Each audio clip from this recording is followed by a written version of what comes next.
In the early months of 1942, as the world reeled from the impact of Pearl Harbor, the United States Navy was forced into a rapid and dangerous expansion. Few people outside naval circles understood this transformation, but it was one that would quietly shape the course of the war. At the center of it were the destroyers, agile, hard-hitting, and endlessly tasked with roles that pushed both ship and crew to their limits. Officially, they were listed as multi-purpose escorts. Unofficially, they were the most overworked and most quietly sacrificed vessels in the U.S. fleet. The demand for speed and flexibility made destroyers essential, especially in the North Atlantic, where German U-boats prowled a deadly corridor known as the Black Pit, a stretch of ocean without air cover and with limited navigation. Admiral Ernest King declared in February 1942, "Every convoy must sail. Delays are invitations to death." His tone was clear. Caution was not an option. Crews on ships like the USS Reuben James and USS Jacob Jones learned that message the hard way when both were lost to U-boats early in the war. Their loss was tragic, but it would not be the last. Not by a long shot. Destroyers were built for aggression, but technology was catching up slowly. Early radar systems were unreliable, sonar often failed during foul weather, and radio channels overloaded easily, creating fatal silence when sailors needed communication most. Lieutenant William Wiley of the USS Truxtun wrote in his diary just weeks before his ship was lost, "Weather isn't our enemy. It's the ghost between the signals." His words would become eerily relevant. Convoys bound for Britain depended heavily on Navy destroyers to screen merchant ships from torpedo attacks. Yet those same escorts often found themselves isolated, operating beyond radar range, and sometimes acting on incomplete or delayed intelligence. Losses in 1942 were especially brutal. It was a year where urgency outran planning, where pressure substituted caution, and where the destroyer fleet began to suffer losses that could not always be logically explained. The Navy's war records show that several incident reports were filed confidentially by ship captains, describing strange malfunctions in radio equipment during crucial moments.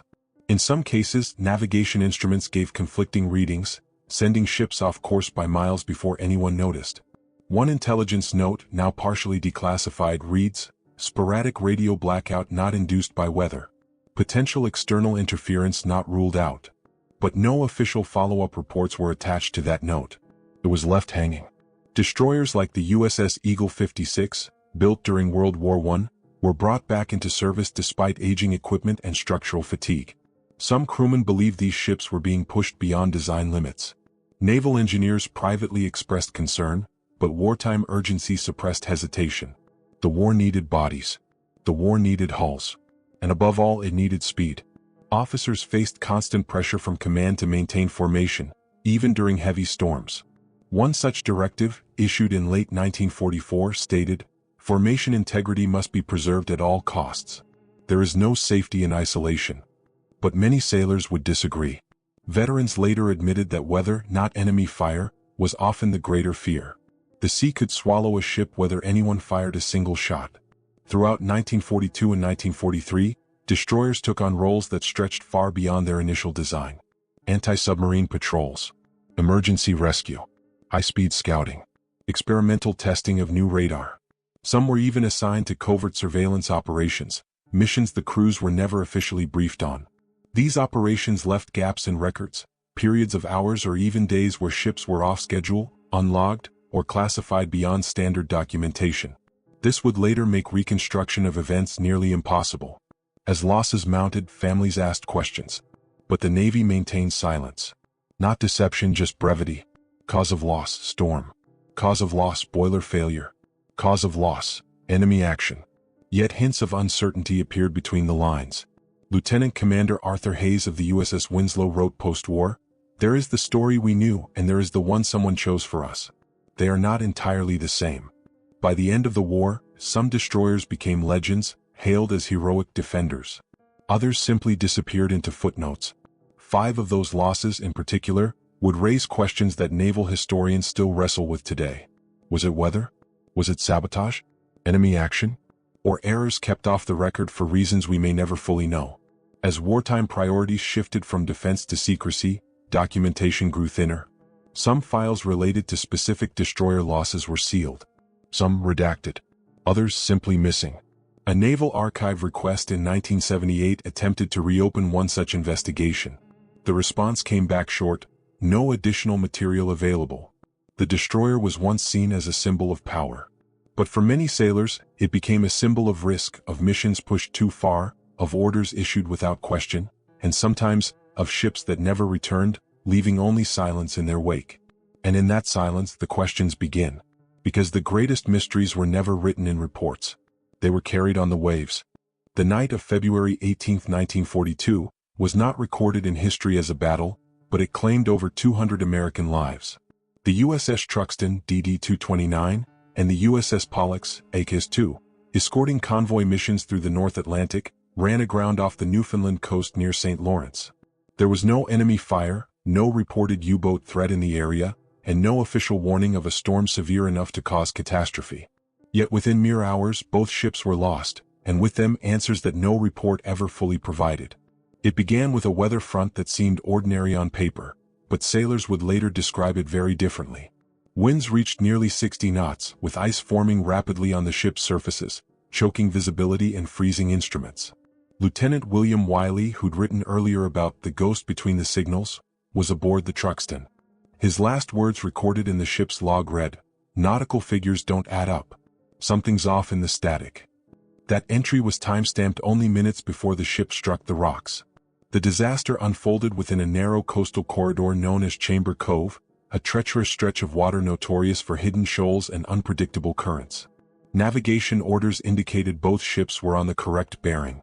Yet when their radio officer attempted to signal a course correction, no reply came. It wasn't ignorance. It was silence. The radio, according to testimony from survivors, was alive with static, like someone else was speaking in a language we couldn't understand. Impact came suddenly. The Truxtun rammed the coastline first, cracking her hull and flooding the lower decks. Minutes later the Pollux met the same fate. The Pollux's executive officer, Lieutenant Commander Harold Brown, later testified, "We followed the chart. Then the chart abandoned us." Many crew members were trapped below as freezing water poured in. Power failed. Lights died. In those final moments, men tried to claw their way up frozen steel ladders while waves pounded the ship at over 40 feet in height. The nearby towns of St. Lawrence and Lawn witnessed the tragedy from shore. But in a remarkable act of courage, local miners and fishermen, many with no military training, rushed to help, navigating blinding winds across icy cliffs. Their efforts saved 186 men. One rescuer later said, "We couldn't see the ship. We just followed the screams." Many sailors survived only because locals wrapped them in blankets taken from their own homes. When the Navy investigated the loss, several irregularities appeared. The ship's navigational instruments, previously tested and verified, appeared to have malfunctioned simultaneously. The barometric readings from both ships recorded a sudden drop at nearly identical times, yet meteorological data from nearby stations showed no such anomaly. Radio logs indicate repeated attempts to reach the destroyer USS Wilkes, part of the same movement, but no replies were received until after both wrecks had occurred. The official investigation concluded, human error in poor weather conditions. But historian Michael McDonald, who later examined the case, noted that post-rescue interviews from survivors were inconsistent with official reports. One technician described their compasses spinning like coins, and radio officers reportedly said communication was jammed from somewhere we couldn't trace. None of those statements appeared in the final Navy document. Decades later, partially declassified correspondence showed that Allied intelligence had intercepted German radio chatter suggesting some form of experimental jamming technology was being tested at the time, though not all historians accept this theory. Others argue that this was not enemy interference but simply poor navigation under brutal weather conditions. But for many investigators, the timeline still leaves questions. Why did the Truxtun and Pollux drift miles off course despite following proper bearings? Why did the barometric pressure drop only on their instruments? And why was the USS Wilkes unable to reply, until after they had already hit the rocks? But perhaps the most haunting detail was written in the diary found among Lieutenant Wiley's belongings. The final words he wrote before the crash were brief and chilling. "Whatever we're hearing out there, it isn't the wind." To this day, the wreckage of the USS Truxtun and USS Pollux rests beneath the waters of Newfoundland. The locals still remember the night the sea swallowed two ships without warning. The Navy's conclusion of navigational error remains the official story. Yet among the survivors, one belief remains. Something happened in the Atlantic that night, something never fully explained. And soon they would not be the only ones. On April 23, 1945, as the war in Europe neared its end, the USS Eagle 56, P-56, sailed off the coast of Maine on what should have been a routine towing exercise. The Pacific conflict was still raging, but the Atlantic was considered relatively calm, almost safe. Many of the crew believed they were entering the final weeks of wartime duty before heading home. But at 12:15 p.m., without warning, the ship was ripped apart by a sudden explosion that fractured its hull and sent it plunging beneath the surface. Out of 62 men on board, only 13 survived. The Navy's official verdict: a boiler explosion. Quick, confident, and final. But the survivors held a different memory. They insisted the blast came from outside the ship, not from within. Quartermaster Joseph Manzo, one of the survivors, recalled, "There was no warning. Just a strike, one strike, and we were in the water before we even knew we were sinking."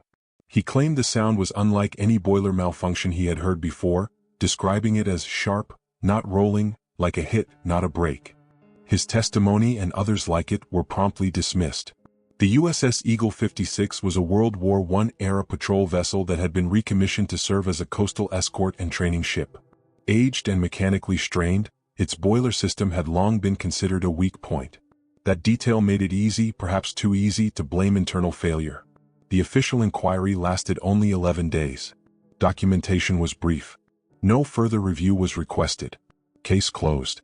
But something didn't add up. Lieutenant Commander Ensign Robert White, who served on a nearby ship, claimed he saw a column of spray moments before the Eagle went under, consistent with a torpedo strike. Months earlier, U-853, a German U-boat, had been believed to operate in the same waters.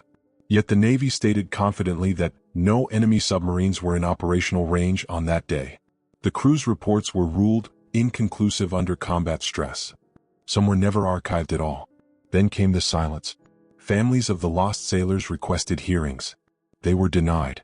One mother, Margaret Daniels, reportedly sent 17 letters to the Navy demanding further investigation. She received short replies, no elaboration, no clarity. Just a steady insistence that a steam boiler had malfunctioned. Sailors talked among themselves but never publicly. "We were told to leave it alone," one survivor shared decades later. They wanted peace to start before the war even ended. For years there were whispers. A few naval engineers quietly speculated that Eagle 56 may have been supporting experimental anti-submarine detection equipment. Others wondered whether it had crossed paths with a U-boat on its final patrol. Nothing was proven. Nothing official surfaced. The records remained sealed under technical classifications. The incident slowly faded, except for one group of men. The survivors never believed the boiler story. They spoke of a force that hit from the outside. They described fragments found in the water that looked nothing like internal machinery. But their requests for investigation led nowhere. Then in the late 1990s, researchers began re-examining wartime U-boat logs. Some were incomplete. Others were cryptic. One particular record from U-853 mentioned a strike near the coast, on a date very close to Eagle 50SIX's sinking. In 2001, historian Paul Lawton pushed the Navy to reopen the investigation. Using newly analyzed enemy records and the testimonies of the surviving crew, he suggested that the USS Eagle 56 was not the victim of a boiler, but a torpedo.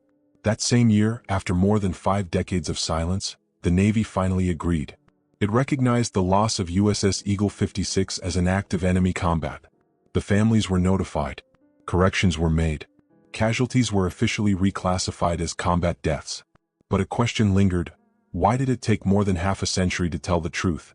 One of the last surviving crew members, Bosun's Mate 3rd Class Andrew Gilbo, simply said, "We didn't get the storm. We got the shock." And they didn't want to talk about shocks back then. The Atlantic, once thought to be quiet in those final months of the war, had not been as peaceful as the report suggested. And although the official record is now corrected, one mystery remains unresolved. Was Eagle 56 truly a random target? Or was it doing something that it was never meant to report? The war was almost over, but the questions were only beginning. On December 17, 1944, the USS Spence DD-512 sailed with Task Force 38 under Admiral William Bull Halsey, one of the most aggressive figures in U.S. naval history. Morale aboard the fleet was mixed. Victories in the Pacific brought hope, yet exhaustion was visible on every face.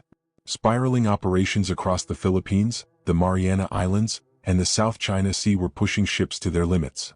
But that day the enemy was not Japan. It was something far more unpredictable. Meteorologists had issued a weather warning. Barometric pressure was falling fast. But the fleet was still ordered to refuel and maintain formation. Time lost is victory delayed, Halsey had written just days earlier. His strategy favored speed, not caution. The Spence, critically low on fuel, was instructed to approach the tanker Neosho for refueling, but the ocean refused to cooperate. By nightfall, winds exceeded 80 knots. Waves grew taller than the ship itself, some reaching up to 70 feet. Crewmen described the sea as alive in violence, water smashing across the decks with such force that some men believed the ship might roll at any minute. Ensign Robert Taylor wrote in a letter, never mailed, "If this isn't the worst storm on Earth, then I don't want to see it." What followed would be recorded as part of Typhoon Cobra, also known as Halsey's Typhoon. It struck the fleet with almost surgical precision, scattering ships across the Pacific like leaves in a gale. Spence, already short on ballast due to low fuel, began listing dangerously. Radar screens flickered, compasses spun wildly, and radio channels were filled with desperate voices struggling to be heard over the roar of the sea. At 0830 hours on December 18th, Spence disappeared from radar. No enemy submarine was sighted. No aircraft attack was reported.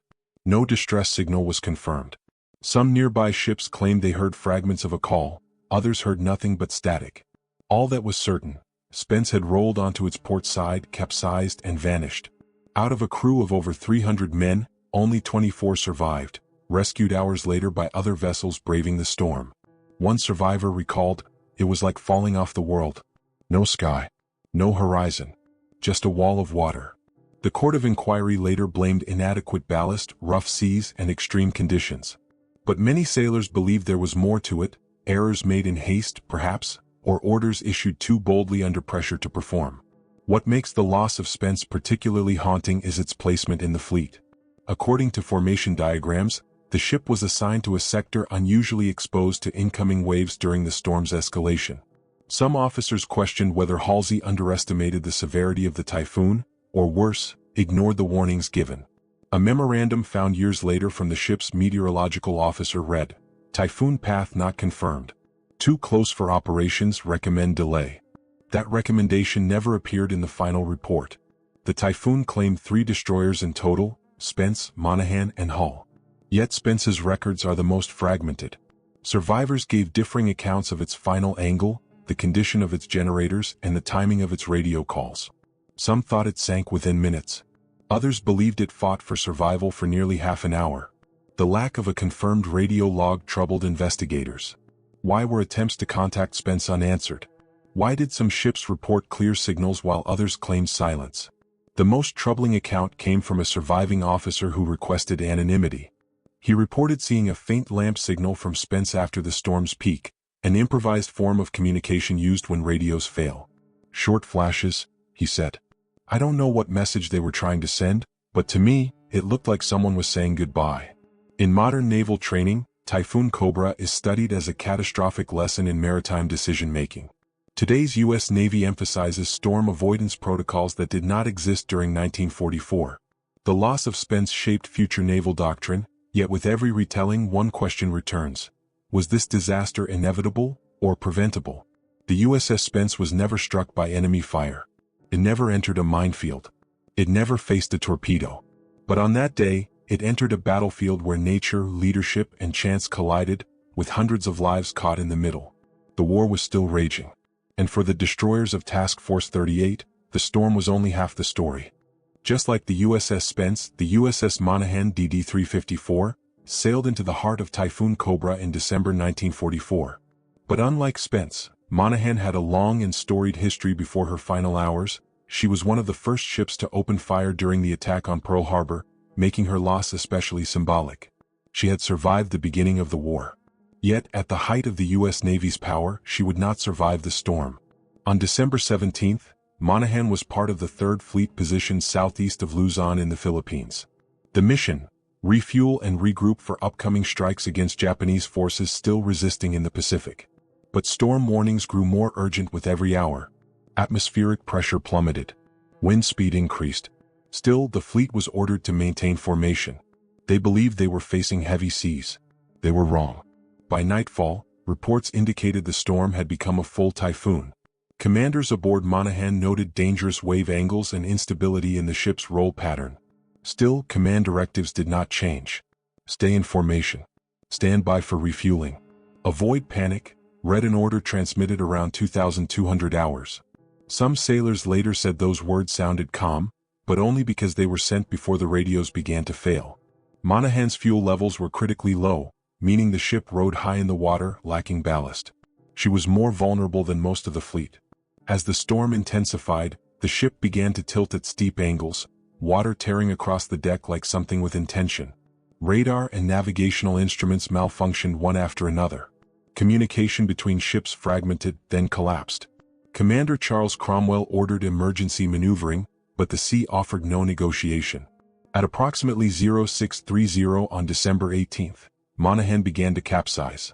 Some survivors reported that she rolled nearly 80 degrees before vanishing beneath the waves. Others believed she was flipped entirely by a vicious swell. There was no radio distress call recorded. Only scattered messages, broken fragments of Morse code, that faded into static. Out of nearly 300 men aboard, only 6 survived. But what makes the loss of Monaghan so mysterious is not just the brutality of the storm, but the inconsistencies that followed. Some after-action reports contradict each other regarding her final heading. Others disagree on whether there was a last-minute course correction. Even the ship's final known location has been debated. In fact, Monaghan's wreck site remained undiscovered for decades. It was not until 2019, 75 years after her loss, that the wreck was finally located, lying upside down on the ocean floor at a depth of over 4,500 meters. The ship's orientation was a revelation. Its position suggested a last-moment maneuver, perhaps a desperate attempt to turn away from the storm's center. If true, it meant the crew tried to fight back even in their final seconds. Experts examined the wreck using remote-operated vehicles and concluded that Monaghan likely flooded rapidly, overwhelmed before damage control could be initiated. No signs of enemy engagement were found. No minefield. No torpedo strike. It was nature and maybe human command to blame. Yet some historians point to a broader issue: operational pressure. Admiral Halsey believed fleet movement was essential and hesitation deadly. But pushing a refueling task force into the storm's path proved catastrophic. A phrase emerged in naval history books years later: Halsey's gamble with his men as the stake. Still, many defend the admiral, arguing that forecasting technology at the time simply wasn't advanced enough to guide safer decisions. Modern naval analysts study Typhoon Cobra as both a meteorological disaster and a leadership case study. Among the wreckage, they found rusted dog tags, shattered steel components, and fragments of personal items that never made it home, silent artifacts of men who had already survived Pearl Harbor, only to be claimed by relentless waves 3 years later. A single quote from one of the survivors remains etched in record: "We knew the enemy, but this time we couldn't see what was coming." With Monaghan's wreck now found, one question remains: was the storm truly unavoidable, or did someone believe speed mattered more than survival? And if a final course change was made, who ordered it? The answer to that question lies somewhere between the logs that vanished, the orders never recorded, and the silence of the sea. When the war ended in 1945, celebration came swiftly to the United States, and grief followed quietly behind it. Families of lost sailors began to ask questions. Some received an explanation. Others received a folded flag. But for the families of 5 particular destroyers, closure was never truly given. Typhoon Cobra was labeled an unavoidable act of nature. The loss of USS Eagle 56 was recorded as a boiler malfunction for more than half a century. And the wrecks of USS Truxtun and USS Pollux remain scattered along the Newfoundland coast, the true nature of their final hours still uncertain. A number of officers privately expressed concern about operational stress placed on destroyers during the war. Some referenced flaws in communication systems. Others believed command demands pushed ships past safe performance levels. Few said these things officially. In wartime, doubt was often seen as a luxury or a threat. But after the war had ended, silence was no longer mandatory. Retired Commander John Gallant later wrote, "The paper reports said one thing. The men at sea knew another." His memoir, privately published, raised questions about the accuracy of destroyer loss reports, but only a few copies were ever circulated. By 1950, funding for naval investigations had dried up. The Cold War was rising and attention shifted toward new threats. Some destroyer incidents were simply archived under loss due to hazardous conditions. Requests to reopen these cases were routinely denied. One internal Navy memo, dated 1954, read, "Reinvestigation offers minimal benefit and potential controversy. Recommend maintain brief summary only." For historians, it was the beginning of a long period in which answers and transparency became difficult to find. Yet, clues continued to surface. Decades later, new information emerged from recovered documents and declassified archives. Improved satellite imaging allowed experts to reassess weather patterns and possible ship locations. The wreck of USS Monaghan, found in 2019, revealed signs of a final maneuver, suggesting last-second decisions never captured in radio logs. The USS Eagle 56, officially recognized in 2001 as a combat loss, proved that human error is not always the whole story. And for the Truxtun and Pollux, questions remain. The navigation error explanation, though official, still leaves gaps that no report fully fills. Were there equipment failures? Radio interference?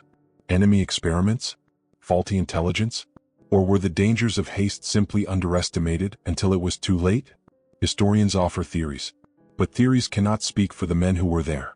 In interviews with survivors of Typhoon Cobra, one phrase appears again and again: "It could have been avoided."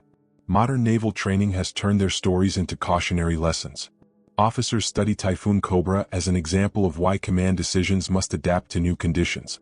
Anti-submarine warfare manuals now reference the case of USS Eagle 56 as a warning against prematurely closing investigations. And meteorological forecasting tools, unavailable in 1944, are now mandatory when planning fleet movement. Lives were lost, but lessons were not ignored. Yet not all change is documented in manuals. Some of it lives in memory. In 2010, a ceremony in Maine honored the crew of the Eagle 56. Families gathered at the coastline, where the wind still carried the same chill their fathers and brothers once felt. The Navy formally revised the record and acknowledged enemy action. A few sailors, now old men, wept quietly as the names of their friends were read. One of them, Ralph Vance, simply said, "The ocean keeps secrets. But not forever." Today, the stories of 5 U.S. destroyers remain part of a greater narrative, one that blends courage, error, pressure, and consequence. They are not ghost stories. They are not legends. They are lessons and reminders that even in victory, history still holds places where answers have never fully surfaced. Perhaps the most haunting truth is this: not every loss in war happens on the battlefield. Some occur in storms, some in silence, and some in the spaces between what is recorded and what is remembered. The war ended, but the ocean never gave everything back.